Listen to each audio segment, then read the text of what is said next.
السلام علیکم ورحمۃ اللہ۔ کلکتہ سے میں شاہ نواز بدر، فیس بک لائیو میں آپ سب کا خیر مقدم ہے۔ اس وقت میں مشہور عالم دین، آل انڈیا مسلم پرسنل لا بورڈ کے رکن حضرت مولانا ابو طالب رحمانی صاحب کے ساتھ بیٹھا ہوں۔ مولانا محترم ان شخصیات میں سے ایک ہے جن کے تعارف کی ضرورت نہیں ہے۔ میں چاہتا ہوں کہ موجودہ دور میں جو ملک و ملت کے حالات ہیں، درپیش مسائل ہیں، اور جو کچھ ہم سوچتے ہیں ایک عام انسان کے ناطے، in face book in box میں آپ ان سوالات کو بھی لکھ سکتے ہیں۔ میں ان سے وہی سوالات، وہی تلخ سوالات پوچھنے والا ہوں جو شاید آپ میں سے بھی بہتوں کے ذہن میں ہوگا۔ سب سے پہلا حضرت مولانا کا میں فیس بک لائیو میں خیر مقدم کرتا ہوں۔ سب سے پہلا سوال حضرت یہ ہے کہ اس وقت ہندوستانی مسلمان بہت تیزی کے ساتھ زوال پذیر ہو رہے ہیں، اس کے وجوہات کیا ہے؟ ہم سب، مجھ جیسے لاکھوں نہیں کروڑوں لوگ جاننا چاہتے ہیں۔ السلام علیکم ورحمۃ اللہ وبرکاتہ۔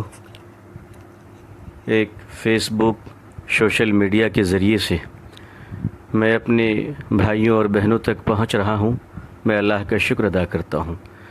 جہاں تک امت مسلمہ اور ہندوستانی مسلمانوں کی بڑی تیزی کے ساتھ زوال پذیر ہونے کا سوال ہے، تو جہاں ہندوستانی مسلمان زوال پذیر ہیں اس میں ہم بھی شامل ہیں، ہم اس سے الگ نہیں ہیں۔ میں کوئی جنگل میں نہیں رہتا ہوں کہ میں حالات سے واقف نہ ہو سکوں۔ میں بھی آپ حضرات کی طرح انسان ہوں۔ گرمی ہوتی ہے تو گرمی محسوس ہوتی ہے، سردی ہوتی ہے تو سردی کا احساس ہوتا ہے۔ سچ پوچھئے تو میں خود بذاتے بنفس نفیس بہت صدمے میں ہوں۔ صدمہ مجھے اس بات کا ہے کہ ہندوستانی مسلمان اور بالخصوص نوجوانوں میں جو مایوسی دیکھ رہا ہوں اس سے مجھے صدمہ ہو رہا ہے کہ آنے والی نسلوں کا کیا ہوگا۔ دیکھیے، ملت اسلامیہ جو بڑی تیزی کے ساتھ زوال پذیر ہوئی ہے، وہ تیزی اب نظر آ رہی ہے ہمیں۔ اصل میں اس کی تیاری پچھلے 70 سالوں سے اس ملک میں ہو رہی تھی۔ ہمیں افسوس اس کا نہیں ہے کہ ہمارے دشمنوں نے دشمنی کی ہے، ہمیں افسوس اس بات کا ہے کہ جن لوگوں کو تدبیریں کرنی تھی، جن لوگوں کو ہمارے لیے حکمتیں تیار کرنی تھی، جن لوگوں کو ہماری امامت کرنی تھی، جن لوگوں کو ہمیں ہاتھ پکڑ کر ہم نادانوں کو راستے پر لا کر کھڑا کرنے کی بڑی عظیم ذمہ داری تھی، وہ معاف کیجیے گا، معاف کیجیے گا، معاف کیجیے گا۔ بہت چھوٹا ہوں، بہت بڑی بات کہنے جا رہا ہوں۔ ان میں اکثروں نے اپنی عظیم ذمہ داریوں کو چھوڑ کر وہ مسلک کی پہلوانی کرنے لگے اور اسٹیج پر بیٹھ کر مسلک کے تاؤ دکھانے لگے۔ وہ مسلمان تو ایک کو بھی نہ بنا سکے، اپنی تقریروں سے ہزاروں پر کفر کا فتویٰ ٹھوکتے رہے۔ جب قوم کے اندر یہ بیماری آ جاتی ہے، جب قوم کے سوچ کے اندر اس قسم کی آوارگی آ جاتی ہے، تو زوال دروازے پہ دستک نہیں، بستر پر آ کر بغل میں لیٹ جایا کرتی ہے۔ اس وقت جو نوجوان طبقہ ہے خاص طور سے ملک کا، وہ بہت زیادہ مایوسی کے شکار ہیں۔ اس مایوسی سے نکلنے کے لیے کیا حکمت عملی یا آپ کا کیا مشورہ ہے نوجوانوں کے لیے خاص طور سے؟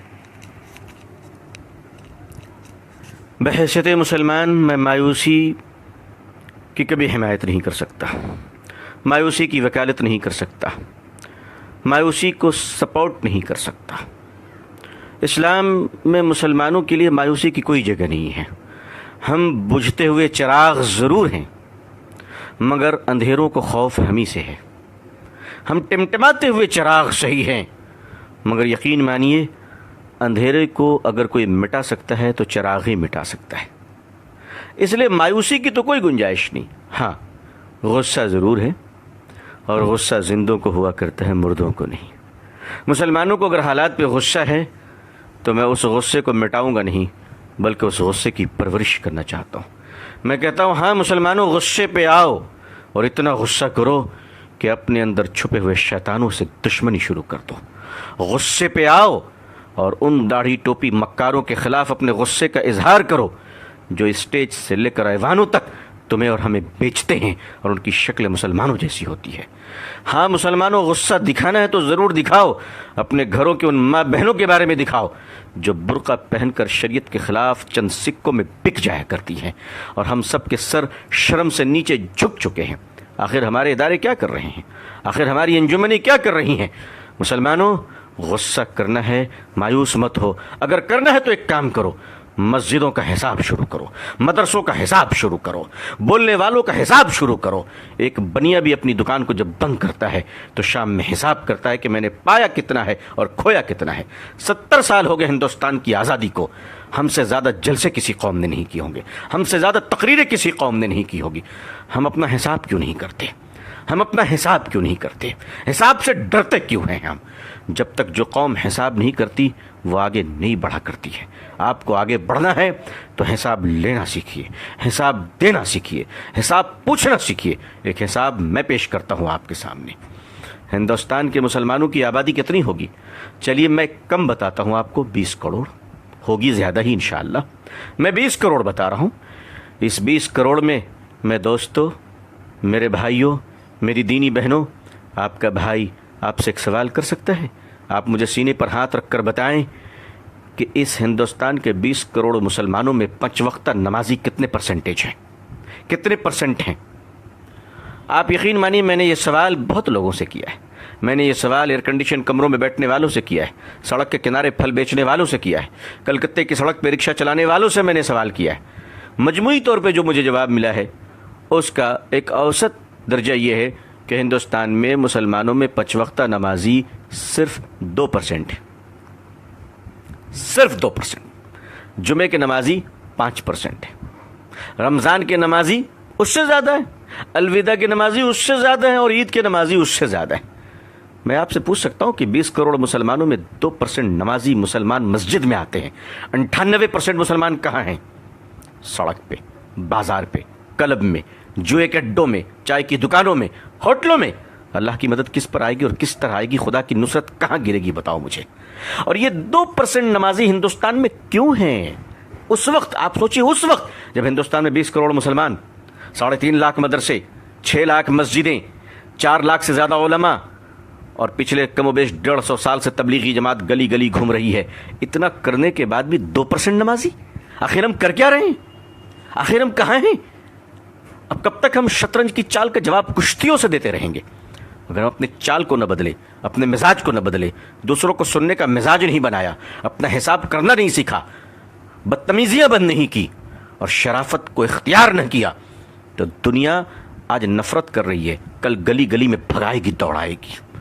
اس دنیا کو نفرت اسلام سے نہیں ہے، اس دنیا کو نفرت مسلمانوں کے بیڈ کریکٹر سے ہے، مسلمانوں کی بدتمیزی سے ہے، مسلمانوں کی بد زبانی سے ہے۔ مجھے معاف کیجیے گا، میں سخت بول رہا ہوں، لیکن میں کیا کروں؟ میں کیا کروں؟ کوئی شادی کا منڈپ نہیں جہاں میں گلے مل کر مبارکباد دوں۔ میری قوم بارود کے ڈھیر پہ بیٹھی ہے، قوم کے ہزاروں جنازے تیار ہیں۔ میں محبت کی باتیں، سہلانے کی باتیں، چودھریوں کو سمجھانے کی باتیں، مالداروں کی خوشامد پسندی کی باتیں میں نہیں کر سکتا۔ جو قوم، اس قوم کا المیہ یہ ہے کہ جھوپڑی میں رہنے والوں سے لے کر محلوں میں جینے والے مسلمان سب کے کیریکٹر ایک ہی ہیں، کوئی فرق نہیں ہے، کیریکٹر کے سٹائل الگ ہیں۔ غریب جھوپڑیوں میں اور سڑک پہ بیٹھ کے بدتمیزی کر رہا ہے، جوا کھیل رہا ہے، اور مالدار کمروں میں بیٹھ کر انٹرنیٹ سے برائیوں کا بازار گرم کر رہا ہے۔ دنیا میں ہم کہاں پہنچ گئے؟ ہمیں اپنا احتساب کرنا پڑے گا۔ اب اسٹیج کے پہلوان نہیں، اب جلسوں کے پہلوان بن کر رت جگہ نہ کیجیے۔ اگر کرنا ہے تو مسلک کے دلالوں کی زبانیں کھینچ لیجیے۔ اب اگر کرنا ہے تو مسلک کے نام پر جیب بھرنے والے مکار دلالوں کو اس قوم سے روکیے، اس قوم کو بچا لیجیے۔ میرے بھائیوں، آج اگر حال یہ ہے تو ہمارے اور آپ کے بچوں کا کیا حال ہوگا؟ ہمارے آنے والی نسلیں کہاں جائیں گی؟ تو میں آپ سے فریاد کرتا ہوں، آنے والی نسلوں کو بچا لیجیے۔ ہم سے پہلے جو گزرے ہیں، اگر انہوں نے کام کیا ہوتا تو ہمیں یہ دن نہ دیکھنا پڑتا، لیکن انہوں نے کام کیا۔ انہوں نے یونیورسٹی نہیں بنائی، انہوں نے تاج محل بنایا۔ اگر وہ یونیورسٹی بنا کے دیے ہوتے، بے شک اللہ جزائے خیر دے ہمارے علماء کو، بزرگوں کو، کہ جنہوں نے مدارس قائم کر دیا، کم از کم آج ہمارے چہرے پہ داڑھی، سر پہ ٹوپی اور زبان پہ اللہ کا نام تو باقی ہے۔ بے شک ہم اپنے بزرگوں کے قدردان ہیں، ان کی جوتیوں کو اپنے سر پہ رکھنا اپنی خوش نصیبی سمجھتے ہیں۔ اللہ والوں کا احترام اب خود پر واجب سمجھتا ہوں، لیکن اگر میں سخت کلام کہتا ہوں، سخت جملے کہتا ہوں، تو یقین مانیے میں اپنے بزرگوں کی شان میں گستاخی نہیں، بلکہ میں ایک گنہگار آپ نیک کار بھائیوں کو جگانا چاہتا ہوں کہ ہمیں اس بے بسی کے عالم سے آئیے ہم سب ایک دوسرے کو نکالیں۔ اگر مدارس کے حالات کو ہم نے اچھے نہیں کیے، اگر مدارس کے چندوں کے خرد برد کو بند نہ کیا گیا، اگر زکوٰۃ کے مال پر بے ایمانی اور محتمین کی اجارت داری اور زکوٰۃ کا مال لے کر مہمانوں پہ خرچ کرنا اور بے ایمانی کرنا اور کمیشن کی بنیاد پر چندہ لینا، مدرسوں کی کمیشن کی بنیاد پر لوگ چندے لے رہے ہیں۔ اگر آپ نے 1000 روپے زکوٰۃ دیا ہے تو 500 روپے مدرسہ پہنچتا ہے اور 500 روپے اس دلال کے جیب میں جاتا ہے، آپ کی زکوٰۃ ادا نہیں ہوتی۔ اس قسم کی نحوست اور مردودیت کی وجہ سے آج علماء کے چہرے سے نور نکل رہا ہے، آج دین کی باتیں کرنے والوں کی زبان بے اثر ہو رہی ہے۔ یہی وجہ ہے کہ مسلمانوں کے اندر بڑی مایوسی چھا رہی ہے، کیونکہ جو ہاتھ پکڑ کر ہمیں نکالنے اور سنبھالنے والے تھے، جب انہی پر شک ہو جائے تو بڑا خطرہ ہوتا ہے، بڑا خطرہ ہوتا ہے۔ حالانکہ میں جانتا ہوں کہ ایسے لوگ آٹے میں نمک کے برابر ہیں، ایسے بے ایمان دلال قسم کے لوگ بہت تھوڑے ہیں، مگر انہی تھوڑوں نے تو اچھوں کو شرمندہ کر رکھا ہے، انہی تھوڑوں نے تو اچھوں کے حالات برباد کر رکھے ہیں۔ عزیزان ملت، ملت محاسبہ کرے، ملت محاسبہ کرے، اور بالکل محاسبہ کر کر اپنا حساب کرے، ورنہ اس کے بغیر آگے بڑھنا مشکل ہو جائے گا۔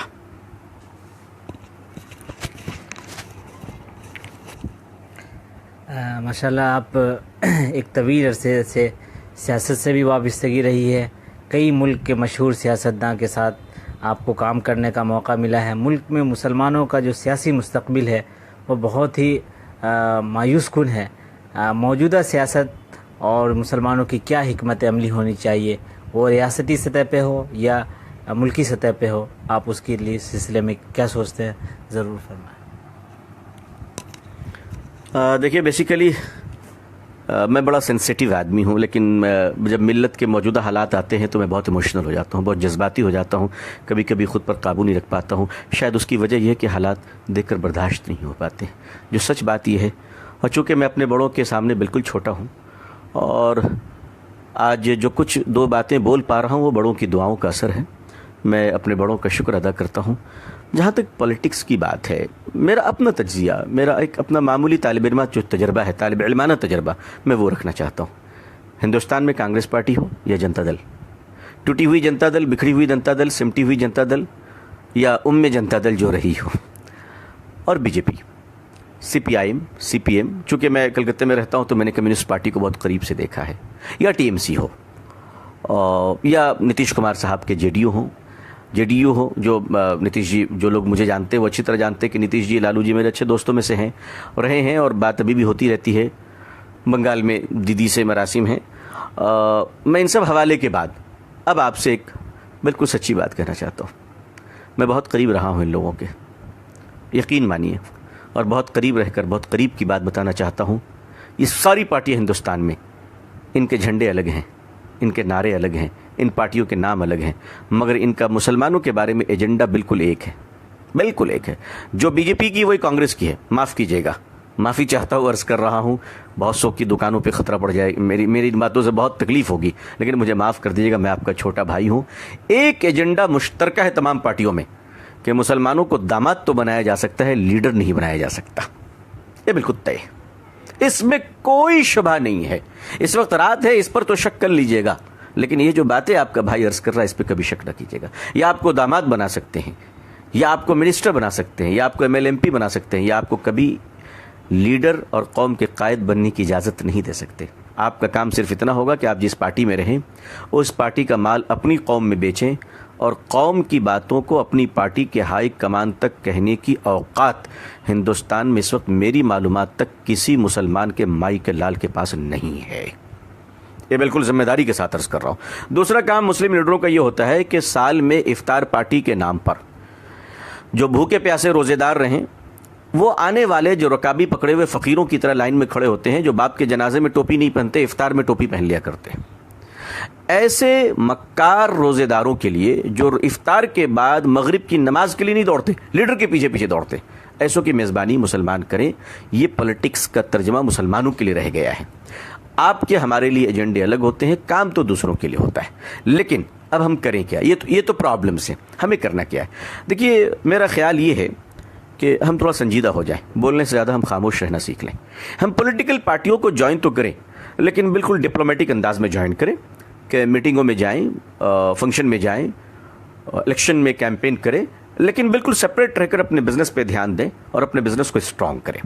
ہم لوگ کیا کرتے ہیں کہ مسلمانوں کی ایک بڑی اچھی عادت یہ ہے کہ مسلمان ایک وفادار قوم ہے، اس میں کوئی شبہ نہیں، لیکن اس وفاداری کا غلط فائدہ یہ اٹھتا ہے کہ وہ جب پارٹی میں جاتے ہیں تو وہ یہ سمجھتے ہیں کہ ان کی نافرمانی گویا کہ نعوذ باللہ خدا کی نافرمانی ہے، اور وہ اس قدر وفادار بن جاتے ہیں کہ اس پارٹی کی وفاداری کے چکر میں معاف کیجیے گا وہ اپنے رب کے باغی بن جاتے ہیں، وہ اللہ اور اللہ کے نبی صلی اللہ علیہ وسلم کی اطاعت سے کبھی کبھی بہت دور چلے جاتے ہیں۔ یہ بڑا نقصان دہ ہے۔ اب آپ خاموش رہنا سیکھیں، واچ کرنا سیکھیں، پولیٹیکل پارٹیوں کو آبزرو کریں، ان کو چیک دیں، کہا بالکل میں آپ کے ساتھ ہوں، لیکن آپ سوچیں کہ آپ کو کیا کرنا ہے، آپ کا ووٹ کدھر جائے گا، آپ کدھر کیا کام کریں گے۔ الیکشن سے پہلے آپ کیلکولیشن کیجئے، اس ملک کا کرسچن سڑکوں پہ نکل کے جلسہ کیوں نہیں کرتا، اس ملک کے عیسائی نکل کر بڑے بڑے جلوس کیوں نہیں نکالتے۔ سارے مسائل ہمارے ہی ہیں، دوسروں کوئی مسائل نہیں ہے، سارے پرابلمز ہمارے ہی ہیں۔ آخر ہم لوگوں نے کیا کر رکھا ہے؟ اچھا، ہمارا ایک بڑا پرابلم یہ ہے کہ اگر نتیش جی کی پارٹی ہار گئی تو ہمیں تکلیف، لالو جی ہار گئے تو ہمیں تکلیف، دونوں کے جھگڑے ہو گئے تو ہمیں تکلیف، کانگریس ہار گئی ہمیں تکلیف، بی جے پی جیت گئی ہمیں تکلیف۔ ہم نے سارے درد کا ٹھیکہ لے رکھا ہے۔ آخر ہم نے کیا کر رکھا ہے؟ جو جیتے ہیں وہ ہمارے چچا نہیں، جو ہارے ہیں وہ ہمارے ماموں نہیں۔ یہ سیکھنا شروع کیجئے، اپنی ہمت رکھیے، اور ہمت رکھ کر کام یہ کیجئے کہ بالکل تال سے تال ملا کر جو بھی حکومتیں ہیں مل کر چلیے، اور آپ کا اپنا ایجنڈا ہونا چاہیے، آپ کے اپنے ایجنڈے ہونے چاہیے، آپ کی اپنی تحقیق ہونی چاہیے۔ میں آپ کو ایک چھوٹا سا ایجنڈا دے رہا ہوں، یقیناً آپ کے پاس مجھ سے زیادہ بہتر آپ کے پاس بڑے بڑے ایجنڈے ہوں گے، لیکن ایک معمولی سے ایجنڈے کا ایک ڈنڈا آپ میرا برداشت کر لیجئے۔ آپ کی اپنی مسجد ہے الحمدللہ، آپ دیوبندی ہیں، بریلوی ہیں، اہل حدیث ہیں، شیعہ ہیں، سنی ہیں، جو بھی رہیں آپ رہیں۔ میں نے کوئی ٹھیکہ نہیں لے رکھا ہے کسی کو جنت میں پہنچانے کا، جنت کا مالک اللہ ہے، اللہ جنت دے گا۔ پلیز ایک دوسرے کو کافر بنانا بند کیجئے۔ اب آپ دیکھیے، ایک کام کیجئے اگر آپ کر سکتے ہیں، بہت تاؤ ہے، بہت جذبات ہیں، تو ایک کام کیجئے، آپ کی جو بھی مسجد ہے اس مسجد کے دائیں 40 گھر، بائیں 40 گھر، آگے 40 گھر، پیچھے 40 گھر، ان 40 گھر کا حساب اپنی مسجد کے پاس رکھیے، اور یہ رکھیے کہ مسجد کے آگے پیچھے دائیں بائیں جو 40 گھر ہیں اس میں غریب کتنے ہیں، یتیم کتنے ہیں، بیوہ کتنے ہیں، بیمار کتنے ہیں، خوشحال کتنے ہیں، نمازی کتنے ہیں، بے نمازی کتنے ہیں، لڑکیاں کتنی ہیں، لڑکے کتنے ہیں، پڑھنے کتنے جاتے ہیں، ڈراپ آؤٹ کتنے، اتنا خیال رکھیے۔ اور ایک مسجد کی کمیٹی اپنے آس پاس 40 گھر، 40 دونا 80، 80 دونا 160، 160 کی خبر رکھے، 160 گھروں میں خبر رکھے۔ جمعے میں ایک ڈبہ چلتا ہے چندے کا امام مؤذن کے خرچے کے لیے، ایک ڈبہ اور چلا دیجئے رفاع عام کے لیے، تاکہ جو غریب عورتیں بیوہ ہیں ان کو پینشن مسجد سے جائے۔ جو پڑھنے والے بچے ہیں اگر وہ ڈراپ آؤٹ ہو رہے ہیں غربت کی وجہ سے تو اس کو اسکالر مسجد سے جائے، اسکالرشپ مسجد سے جائے۔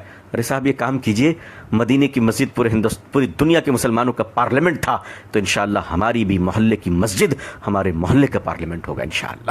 کام یہاں سے شروع کیجئے۔ عزیزان ملت، جب جگیے تب سویرا۔ ایک دوسرے کے خلاف بہت بول چکے ہیں ہم لوگ، ٹانگیں بہت کھینچ چکے ہیں، کمنٹ بہت برا کر چکے ہیں۔ خدا را اب آئیے گلے مل لیں، آئیے آپ گلے مل لیں، ہمیں آپ کچھ نہ دیجیے، ہم آپ کو کچھ نہ دیں، ہم آپ کے لیے دعا کریں، آپ ہمارے لیے دعا کیجیے۔ آئیے مل کر کچھ کریں۔ کچہریوں میں چلے جائیے، سب سے زیادہ بھیڑ مسلمانوں کی، جیلوں میں چلے جائیے، سب سے زیادہ مسلمان، اسپتالوں میں چلے جائیے، سب سے زیادہ مسلمان۔ ہماری قوم تڑپ رہی ہے اور ہم کباب پارٹی کر رہے ہیں۔ میں نے اسی فیس بک پہ ایک طرف برما کے کٹے ہوئے سر دیکھا ہے اور دوسری طرف مسلمانوں کی کباب پارٹی کا نظارہ دیکھا ہے۔ میں کیسے برداشت کر سکتا ہوں؟ میں کیسے گلاب کی پتیوں پہ بات کر سکتا ہوں؟ آپ مجھے بتائیے، میں انسان ہوں، میرا دل انسان کا ہے، میں اس صدمے کو کیسے برداشت کرتا ہوں؟ اس صدمے کا اثر، ان حالات کا اثر میری صحت پہ پڑ رہا ہے۔ عزیزان ملت، میں آپ سے درخواست کرتا ہوں، اپنے اپنے محلوں میں انقلاب پیدا کر دیجیے انشاءاللہ۔ اور انقلاب پیدا کرنے کا مطلب ہرگز یہ نہیں ہوتا ہے کہ دوسروں کے خلاف بولنا ہے، ہندو بھائیوں کے خلاف بولنا ہے، نہیں، بالکل نہیں۔ ہم کسی قوم کے خلاف نہیں بولیں گے، ہم نے دشمنی کا ٹھیکہ لے رکھا ہے۔ آئیے ہم اپنا کام کریں، ہمارے ہندو بھائی اپنا کام کر رہے، کرتے رہیں، بالکل کرتے رہے۔ جس دن آپ جاگ جائیں گے انشاءاللہ، یاد رکھیے گا، زندہ قوموں کو سب پوچھا کرتے ہیں، مردہ قوموں کے صرف مردہ قوموں کو دفن کرنے کی تدبیریں ہوا کرتی ہیں۔ بہت بہت شکریہ۔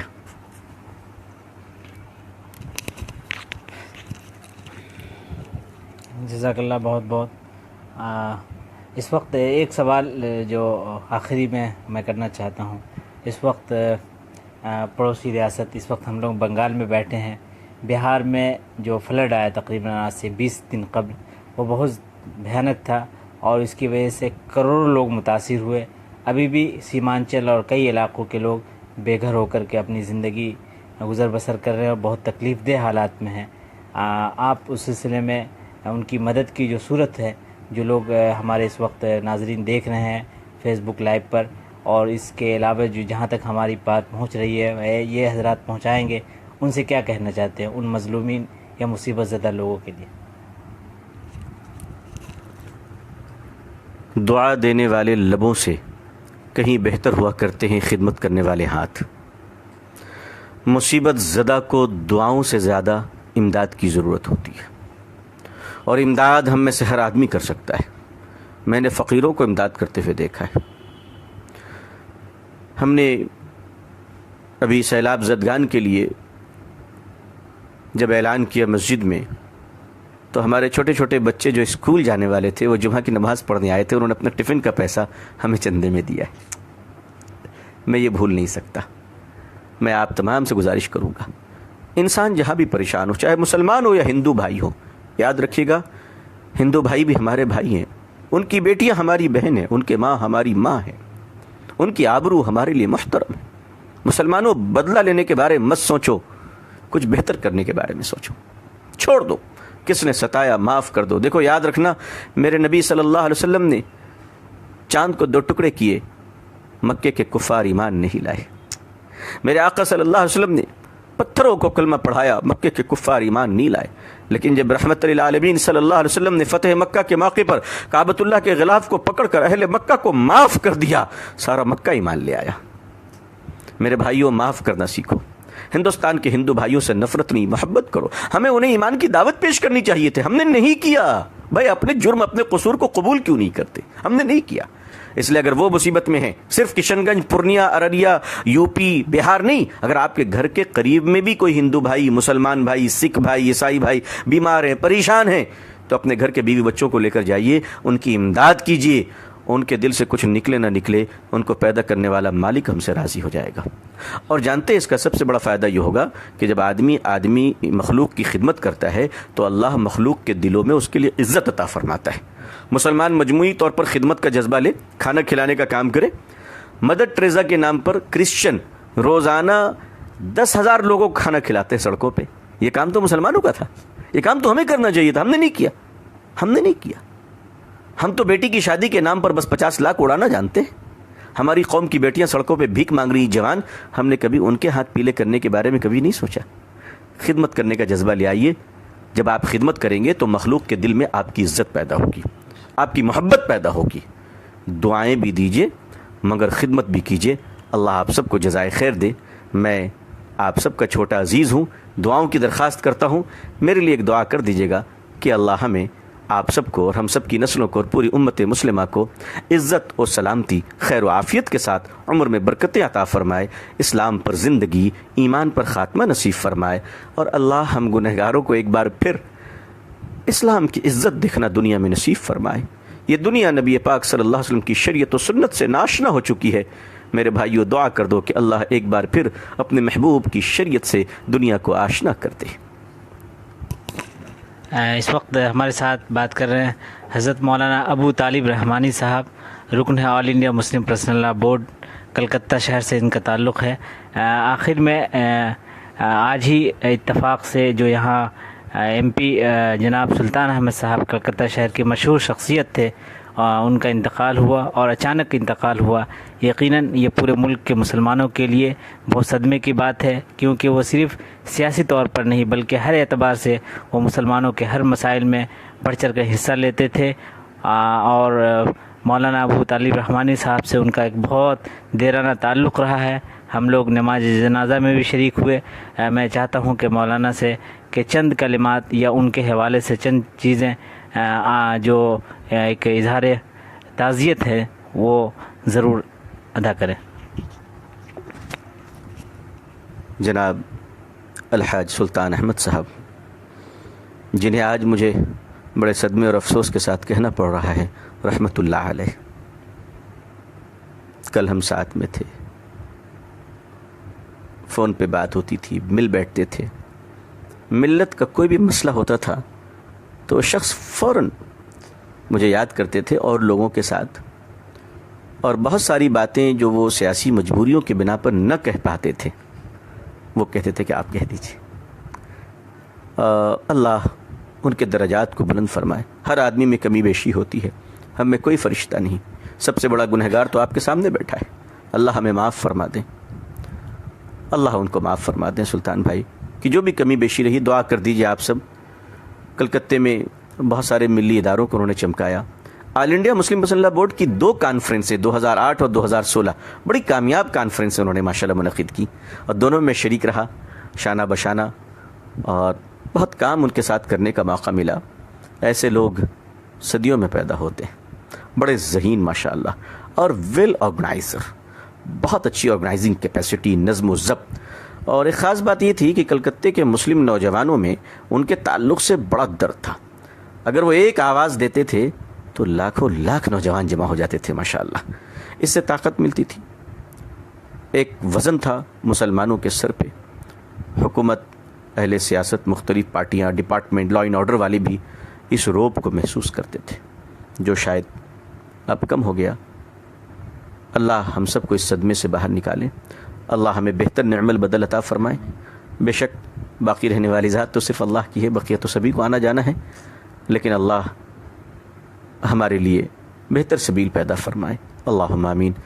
پھر ایک بار دعا کی درخواست کرتا ہوں امت مسلمہ کے سارے مرحومین کے لیے کہ اللہ سب کی مغفرت فرمائے، اللہ ہم سب کی مغفرت فرمائے۔ بھائی سلطان احمد صاحب رحمۃ اللہ علیہ کی بھی اللہ مغفرت فرمائے، اللہ انہیں جنت الفردوس مقام عطا فرمائے، اللہ ان کے پسماندگان کو صبر جمیل عطا فرمائے۔ والسلام علیکم ورحمۃ اللہ وبرکاتہ۔